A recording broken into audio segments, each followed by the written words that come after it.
This is the Father's Day article for June of 2024.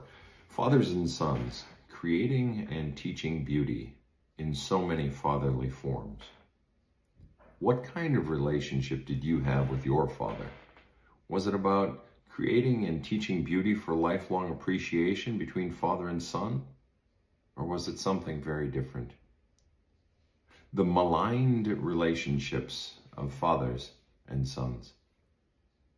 If there's any relationship in human experience in Western society more seemingly doomed to fail, it could seem like it's the one between fathers and sons. Men have been socialized for so long to live in old tropes of toughness, few words, and just work, work, work.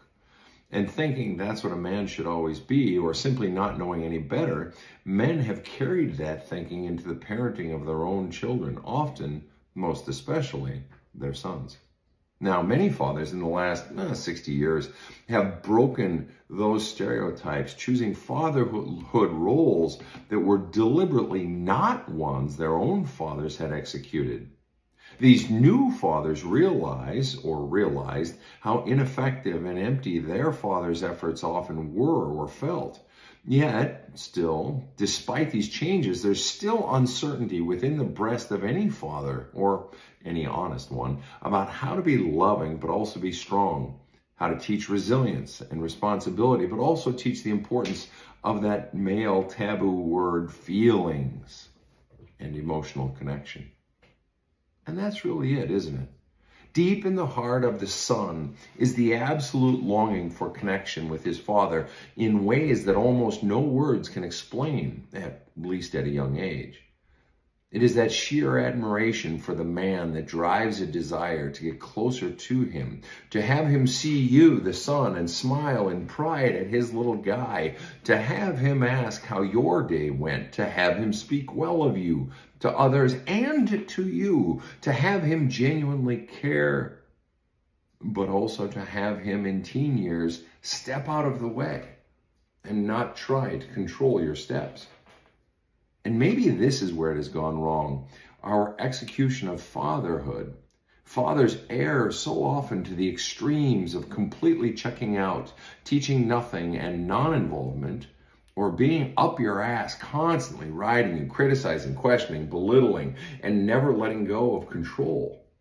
It's like the males never learned from or somehow lost the wisdom of those primitive societies and their initiation ritual processes, which were constructed to both teach the son and sort of graduate him to adulthood, setting him free to be his own man within the context of the society. Plus, too often the male ego gets involved, of course. Fathers have gotten so butthurt if their advice was not taken, their idea not used, their child not executing his role to make the father proud, and all leading to the father's ego being bruised somehow. It's such a cliche nowadays, I guess it always has been, but the male inability to understand the power of feelings inhibits the growth of the son into maturity and the potential for a life-giving relationship between father and son. And on the flip side, the potential to overindulge the feeling side at the expense of teaching, or not teaching, depending on how you phrase the sentence, work, grit, and responsibility can lead to sons who never engage the fire spirit that burns in the belly of a young man. So many freaking questions and issues in this father thing, especially when it comes to sons. The relationship between fathers and sons, so many questions. Here are comments from several of my male clients about their fathers or about their single mothers when the father was less present. We lived in the same house and he was there, but he wasn't ever really present. He was seldom engaged. My dad never taught me anything, communicated with me, or even ever gave me guidance. Now I'm a 40-year-old man, and I feel like I don't know what I'm doing. My old man made me into his best friend, told me everything, expected me to always listen. It was always about him. God, what a burden. My mom who raised me alone, gave me so much praise and compliments, even when I had barely done anything. So much so that I stopped believing her and saw her as just blowing smoke up my ass. Dad was always criticizing me. Shoot, he never had time for me. I feel like he spent so much time working, and it was to get away from us. My dad provided, but there was zero emotional connection. Would it have killed him to say he was proud of me or to say, I love you? I say it all the time now to my kids. When I graduated from basic training, it was the first time my father ever said he was proud, and I could see it in his face. I ain't gonna lie, it felt really good, and things changed between us after that. I was 36 and had far surpassed my dad's career accomplishments when my dad finally, and for the first time, said he was proud of me. It didn't feel good. All I could think was, shove it up your ass, old man. Where was that pride 30 years ago when I needed it? It's like my mom raising me alone was trying to be both a mom and a dad, but she couldn't be. A boy just needs his dad. My dad never communicated. Just work and TV. Maybe time with his friends, but it was just work and TV. My old man beat the shit out of my brother and me. When he got home, Mom would wind him up, point him in our direction. He was the hammer that Mom wielded. My dad was a horrible listener. He just never got me. Oh, I hate the son of a bitch. But here I am at 50, still paying money each month to help him out and hoping for his approval or at least his acknowledgement of all the shit he did. My dad, if I'm honest, was a coward. Despite all his bravado bullcrap, he was a coward, never protected me, and it broke my heart the day I realized it. I just vowed to raise my kids the opposite of my dad. All of these I've heard from clients, followers, and so much more over the years. All of these and so much more. The complaints of sons towards their fathers or their mothers who raised them as single parents, but more often than not, the fathers. My own father's funeral. My dad died at 92 in 2020, right at the beginning of COVID, though not because of COVID. As such, we couldn't have a funeral in the church, which was a travesty because he had been a Lutheran pastor for nearly 70 years and the church was his home. Well, the farm was the home of his heart, but his father pushed him off the farm to become a pastor, just as he had done with the older brother as well. I have the letter wherein Grandpa wrote that to Dad. I believe this led to Dad's lifelong deep lament, which, because he was World War II generation, he never showed. Dad was a farmer, never allowed to be the farmer he wanted to be. Well, at least until his 60s and 70s and 80s, when he would go nearly every year, just for the sheer fun of it, up to Mahnomen, Minnesota, to drive 12-hour shifts during sugar beet harvest. So, per his wishes, we cremated him, intending to save his ashes for a joint funeral with Mom when the day came that she would pass. In lieu of a church service, we had a COVID-hampered memorial ritual by Zoom. All 6 of us siblings and our spouses, the nieces and nephews, and Mom. We told stories of Dad. We prayed together as he would have led us. And Dad and Mom's pastor came in on the call to offer some words in prayer. Other than the sheer beauty of that late April day, the one thing that I remember most clearly was my one brother, least prone to showing feelings, the brother I had been closest to growing up, who had built his own self-made man fortune of tens, if not hundreds of millions of dollars. I remember he didn't say much, except Dad was an honest man. At which point my brother started visibly breaking out into tears, his voice cracking.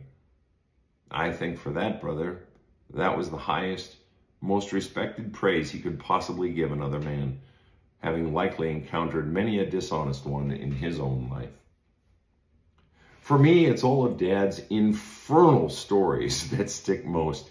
He would tell so many stories, then tell them over again and repeat over decades to the point where even the grandkids were respectfully impatient with Grandpa's stories over their decades. But those frickin' stories stuck, man. I mean, I feel so connected to the past precisely because of those stories. Mom, on the other hand, didn't tell a lot of them. She listened. Dad talked. Those stories taught about life, humanity, patterns, character, Erlandson family values, and not in a heavy-handed way, just a boring way. Or maybe it lulled us into a sort of trance that caused those stories to imprint deeper. And I think, coupled with teaching us how to garden, work a table saw, fell a tree, turn a wrench, create with wood and nail, replace a damaged shingle, drain and replace the oil, rise early in the morning for family paper routes, which we each had one, and he and Mom ran support at 4 a.m., and always check your tires before getting into the car, on top of Greek and Hebrew roots of words and German catchphrases. It was those damn incessant stories that shaped and informed my own life story, particularly when mixed with the biblical stories that they would read to us at bedtime. Their incessance, the sheer ongoing, unbending presence of those stories was outdone only by the never-ending classical music playing on public radio on the living room stereo, dawn to dusk, as if the soundtrack to Dad's stories. My father taught me, and I absolutely believe that was deliberate. He taught me. He taught all 6 of us, and I think I always knew I was being taught. At times I chafed hard. I just wanted him to shut up and listen. Of course, it didn't help that Mom was a brilliant, deep listener. I wanted him to be more like her, but he was him. It is only in the last 10 years of my counseling that I've come to learn from the many men I've had the pleasure to be trusted by how valuable being taught is. So many men long for the father they never had, the one that taught them, just frickin' taught them. So many fellas would have killed to have had my father, one who guided them, taught them about life, taught them the difference between quack grass and crab grass, or just plain talked to them. The silent dads, disconnected dads, and distant dads have caused so much damage for sons just longing to be taught, longing for a bond with something bigger than themselves, longing to be seen and loved and have their butt kicked now and then. The needed father for logic and feelings. In attempting to simplify parenting at times for clients and families, I've oft said parenting is about 2 things: giving the child a happy childhood and preparing the child for adulthood. It's not either or, it's both. Without being too cemented about it, I really believe that for so many teens and young men, the father is necessary for that latter role of preparing the son to function handily in the world. It's no small coincidence that the very initiation rituals of primitive societies mentioned previously were conducted in the early teen/preteen years and almost exclusively by men, which often included a ritualized stealing, so to speak, of the young fella from the mother. There was a natural progression from childhood to adulthood, from the female energy to the male energy. Now, I personally don't go much further in the overlay of past societies onto those of today, in no small part, because I believe the preparation process by the father of the son starts long before the preteen years. But you get the point, I hope. The father is needed. The father is needed to prepare the son in whatever ways that father and mother, in the context of society, deem important. But where I, as the voice of Badass Counseling, take that preparation and the love and caring implicit in it is not solely to the sector of sort of operational functionality, so to speak. In other words, I don't believe that a father preparing a son for life is just teaching him how to do shit like sweep out and keep a clean garage, buy quality tools, and value education. It's far bigger than that. The high caliber father teaches his son that shit and how to understand and operate from the importance of feelings in self and others. It's not either or. It's like, is a kid better off knowing when to use a bandsaw versus when to use a hacksaw? Or should they just use a Sawzall for everything? You see what I'm saying? Well, to me, it makes more sense to be fluent in as many tools as possible. Logic and feelings. Bandsaws and hacksaws and Sawzalls. Because you're gonna suck with animals, women, children, employees, and customers if you don't fully grasp the import of feelings and how great a driver they are in human interaction and choices. Let me say that again.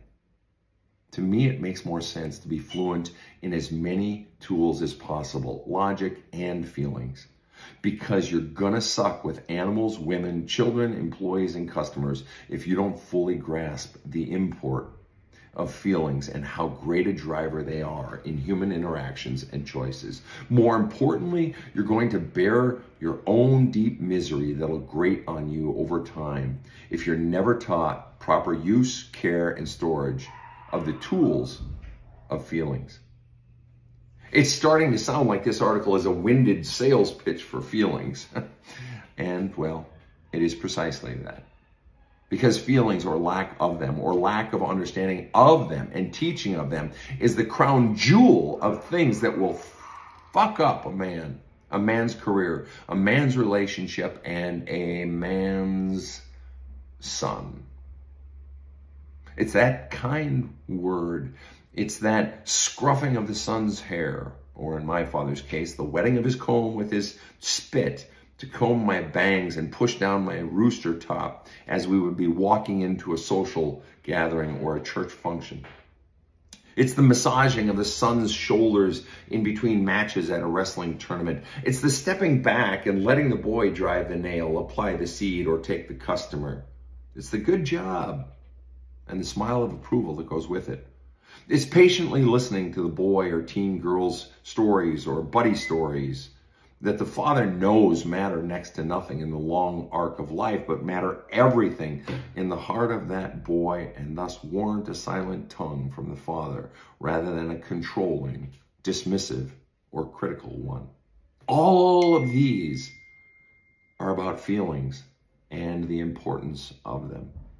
All of these convey importance of both the boy / young man and what's going on inside of him. All of these do more than teach mere confidence.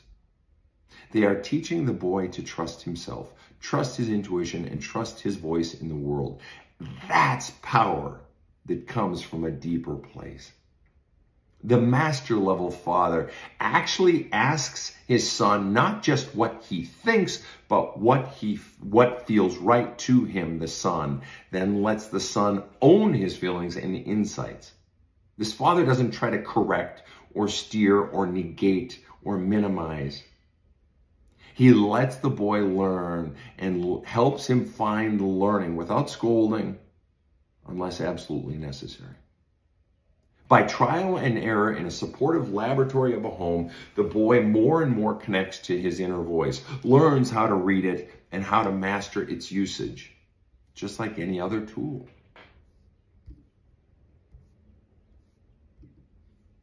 Did your father criticize you? In all the decades, in all the sports, orchestras, choirs, theater productions, and church shit that I was involved in and loved, I was always aware of the fathers who were dicks to their sons.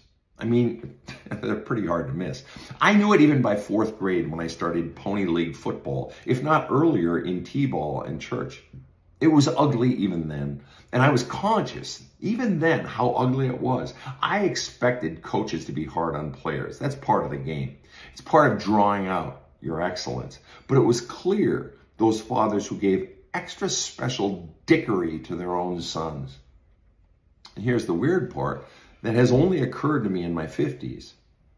Not long ago, I had the rather startling realization that sure, I was spanked probably 20 times in my life by both dad and mom, cumulatively.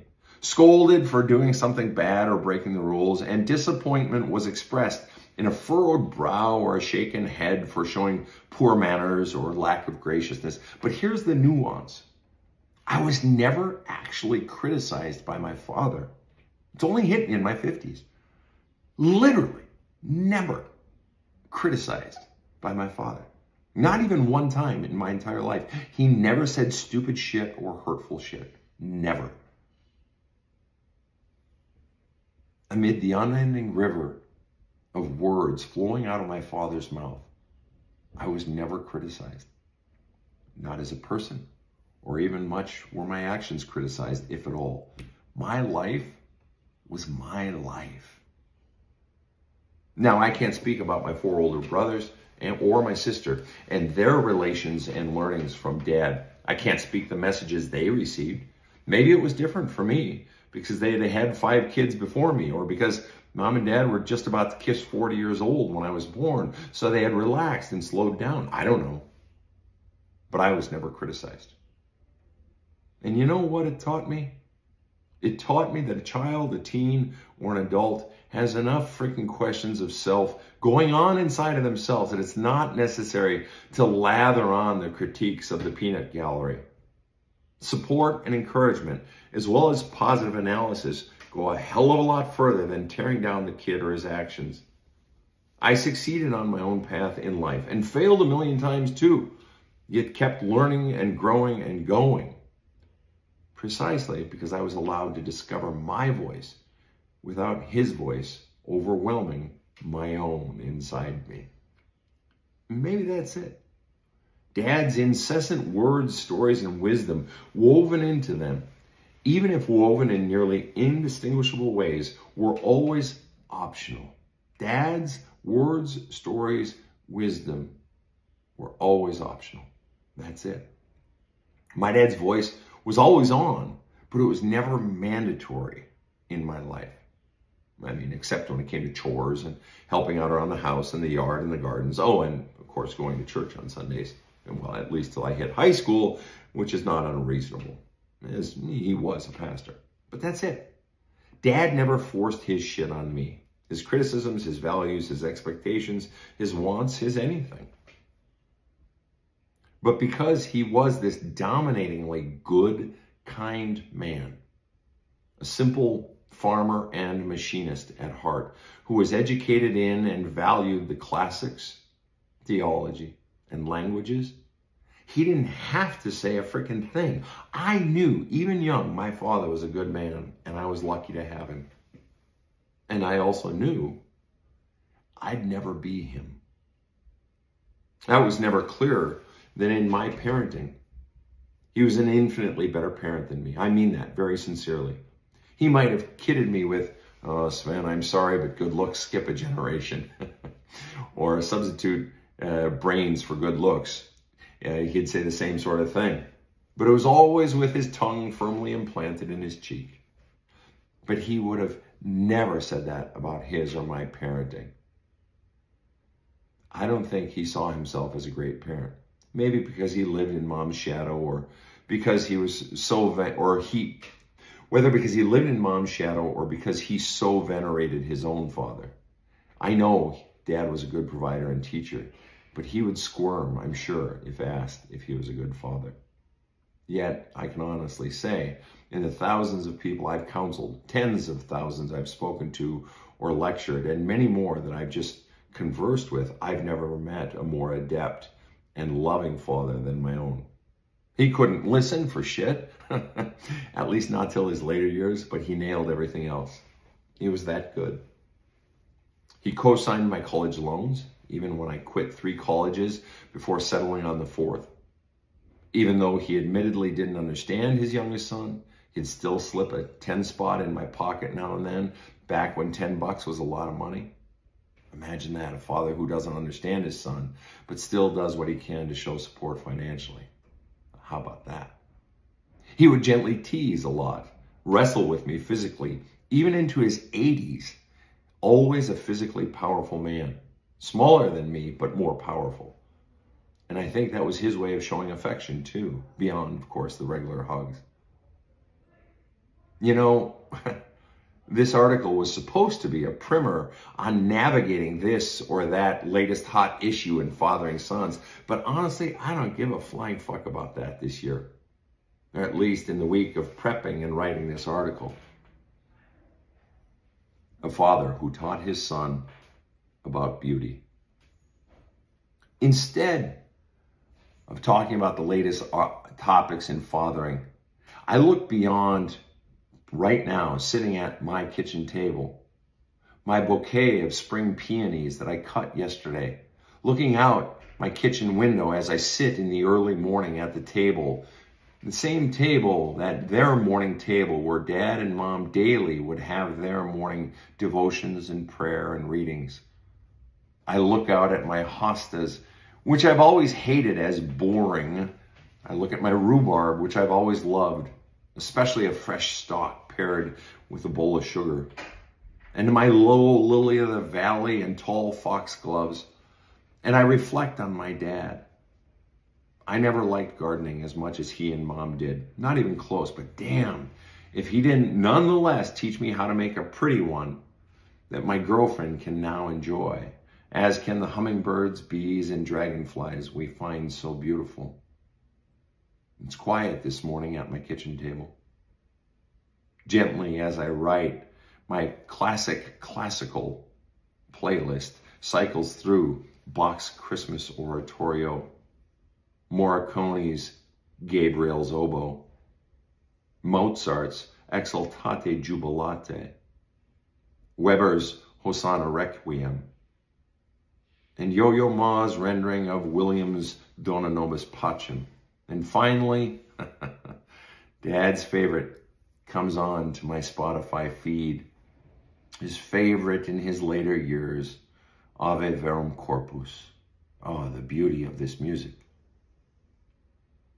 And as I listen to this music, I reflect on a dad who, at 8 and 10 years old in the 1930s, teamed up horses in 40 below weather of northern Minnesota to pull the sleigh over unplowed gravel roads to church in the dark, to stoke the furnace on a Sunday morning with Grandpa and my uncles so that the church would be warm when others arrived. I reflect on a dad who tried to sneak into World War II at age 17 in the recruiting office in Grand Forks, North Dakota. I reflect on a father who wrestled at the University of Minnesota while in ag school, who got his undergraduate degree in Greek and knew 5 languages, who grew his own vegetables and fruit, who was a skilled baritone, who had a farmer's vice grip handshake, even into his 90s. And as I sit here at my kitchen table, I realize I had a father who perhaps more than anything else taught me the power of beauty. Beautiful words and their beautiful origins. Beautiful sentences. Gorgeous flower beds of marigolds, Dad's favorite. Beautiful kindnesses and generosity of spirit. Beautiful hugs and wrestling around. Beautiful things made with tools that held their own beauty of function. The beauty of a wife. And the beautiful service of her that goes with it. Deep, moving, flowing, beautiful classical music. Your damn beautiful stories, Dad, grounding me in a beautiful past that you walked and played and toiled in long before I came around. And finally, beautiful laughter, kidding, teasing, and wit.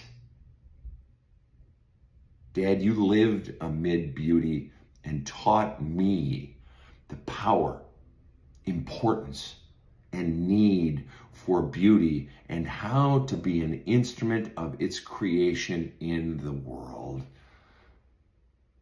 And it's for this reason I sometimes think you well surpassed your own father that you looked up to so mightily in his parenting. I think you surpassed them. Even though I never knew Grandpa, I think you surpassed him despite the wonderful stories you said of him. My favorite story you told of Grandpa is the one that makes me glad I got you as my dad instead of him. You would recall for us with a smile the story of your family in the car in the 1940s and your mother remarking to you kids, "Oh, look at the pretty scenery." To which your dad responded, "You can't eat scenery." Yeah, my dad created and taught beauty and the appreciation for it, and I love him for it.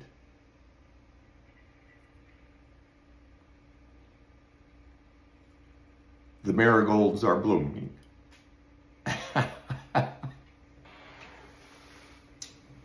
The marigolds are blooming, Dad. Happy Father's Day.